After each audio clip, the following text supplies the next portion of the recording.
In today's video, we're going to be driving Gran Turismo 7's latest supercar, the Aston Martin Vantage, around Watkins Glen in the latest 2 million time trial. Now, we're going to try and help you get these credits as quickly and as easily as possible.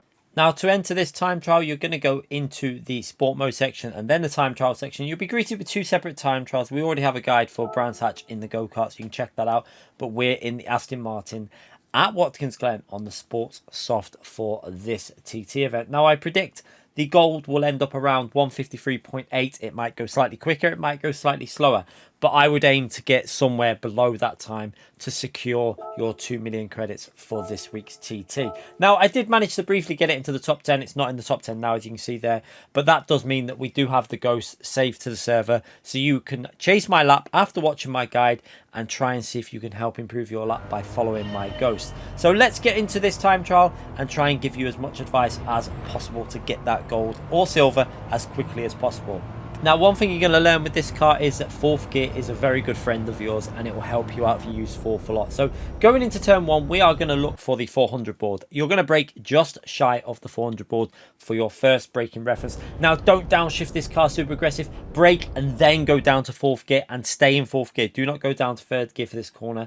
It will just slide the car. Now, what you're going to notice as we're going through the corner is keep your eye on the acceleration input. I'm putting a bit of overlay in on the accelerator to stabilize this car into the corner, because if you don't do that, it tends to slide a little bit. While we've done that, that enables us then to get on the throttle nice and early and keep the stability all the way on the exit. Now, as we go on the uphill section here, a little lift off the throttle. Now, if you're going for the world record, you might want to try and do this section without lifting, but if you're just going for the gold time, little lift off the throttle will help the front end bite into the first part. And then again, as you go to the top hill, we're going to start turning in nice and early. And again, another lift off the throttle at the top of the hill here, just to make sure that you're not going to understeer into the barrier and invalidate the laps, because the car will start drifting out to the outside here. You can see my car doing it, and we just about managed to keep that away from the barrier and keep now in a straight line all the way to the next braking zone. So now we're going to be looking for the 500 board on the left hand side.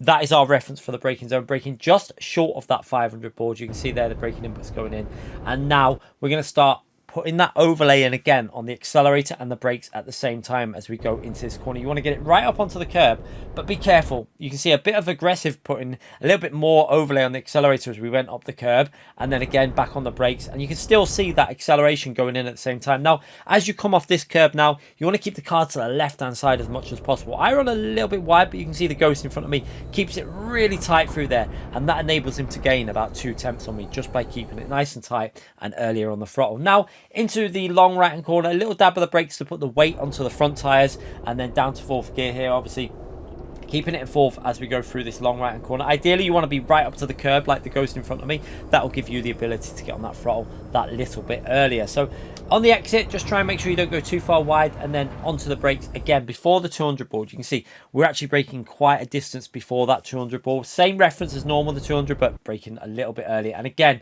as we go into this corner, the car is going to start rotating as you're braking in fourth gear, but you're going to put a little bit of throttle in there, and then you can see I come off the throttle as it starts to rotate, because at this point here it's actually drifting really nice for us to enable us to get right back onto that 100% throttle and carry that momentum out the corner. So it kind of worked for us there, that little bit of over rotation. And now into the next braking zone, you can see there braking in between the 300 and the 200, pretty much dead in the middle before the shadow on the floor as well. You can use that shadow of the trees as you reference. And then as we go through this corner, again, you want to keep it to the curb, try and get this car right up to the apex, hug the curb as much as possible using fourth gear. Don't go to third gear, you don't need to use third here, just keep it in fourth gear. Just make sure you're putting that throttle input in gradually, don't just go 100% straight away, because it will slide out a bit. And then we're going to work our way into the next braking zone. Again, we're going to brake in between the 300 and the 200 board. So you can see again, pretty much in the middle before the 200 board there. And now again, you're going to put that little bit of overlay in on the braking as you're coming into with the acceleration as you're coming into the braking phase. So you can see we're already putting that tiny bit of acceleration in there. It's only a little bit just to help stabilize it, and then as we go into the apex, we can then get back onto that throttle nice and early and aggressively Now, as you come out of this corner in 4th gear, we're going to work our way into the next braking zone, looking for the 200 board on the right-hand side. Now, we're going to brake pretty much dead level with that 200 board, and you don't really need to put a massive amount of overlay in on the acceleration for this corner. It seems to be pretty stable as you're going up the hill anyway, so just do your normal trail braking going into the corner, and you can see there the car doesn't really slide out too much, so you can get away without doing that extra overlay of the acceleration.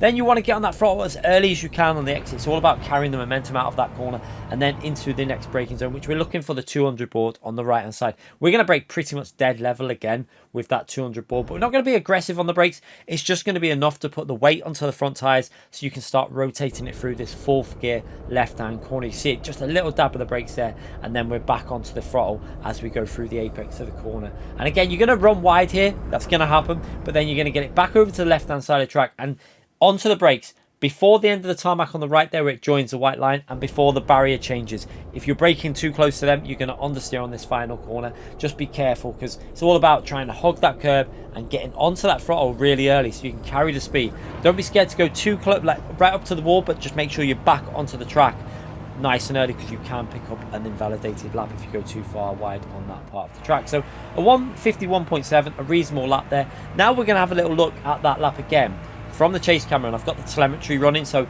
you can actually see what I'm talking about with the overlay of the acceleration going into the corners. Now, one thing to note is I thought at first that the braking inputs were going to be correct when you had the telemetry apps running, but unfortunately all the apps still use the replay bug where it only shows the ABS.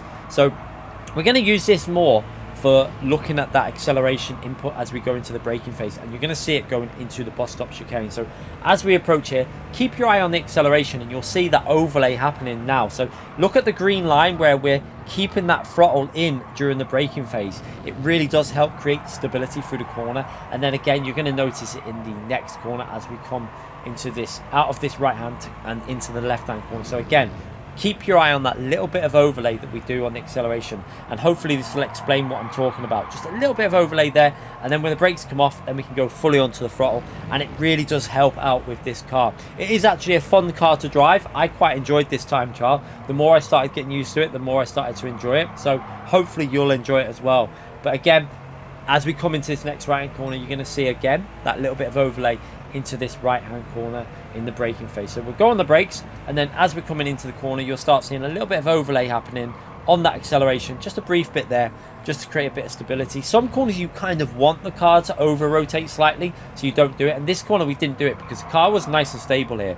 Every time I came into that corner, there was no need to do an overlay of the acceleration because it was just really stable. It didn't need it. And again, into this long left hand corner, you don't really need to do it here either because you want to carry that momentum anyway, so it's not really needed. You want that rotation to happen. Again, the final corner, you want that rotation to happen, so if it does start over rotated slightly, you can then just get on the throttle a little bit earlier anyway. So yeah, hopefully this will help you get the 2 million credits. Let me know in the comment section if it does, and yeah, I'll be back for more of these videos in the future. Take care, everyone.